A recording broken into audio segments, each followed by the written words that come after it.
جنگل کے ایک قریبی جزیرے کے ایک برفانی علاقے میں ایک ظالم ملکہ حکومت کرتی تھی، جہاں ملکہ کی اجازت کے بغیر کوئی بھی چڑیا پر بھی نہیں مار سکتی تھی۔ وہ ہر کام اپنے طریقے اور رعب سے کروانے کی عادی تھی، مگر یہ ملکہ ابھی تک اولاد سے محروم تھی۔ یہ شاید اس کی بد نصیبی تھی یا پھر رعایا کی بد دعا کہ ابھی تک صاحب اولاد نہ ہو سکی تھی۔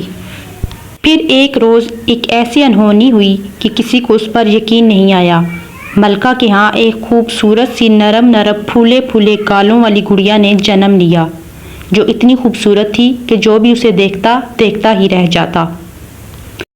ملکہ نے اس کا نام شہربانو رکھا۔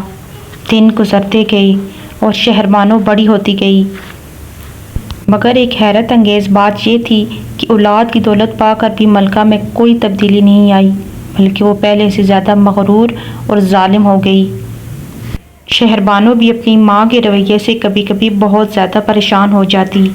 ایک دن اس نے اپنی ماں کو سبق سکھانے کا فیصلہ کیا۔ اگلے روز ملکہ اپنے وزیر کی کسی غلطی پر گرج رہی تھی کہ محل کا دربان پریشانی کے عالم میں ملکہ کو طوفان کی خبر دینے پہنچا۔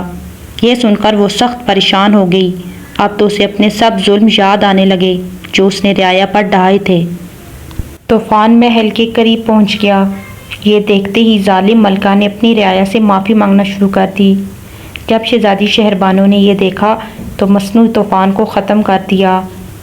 اس طرح پھر ساری رعایا، ملکہ اور شہزادی سب ہنسی خوشی مل کر رہنے لگے۔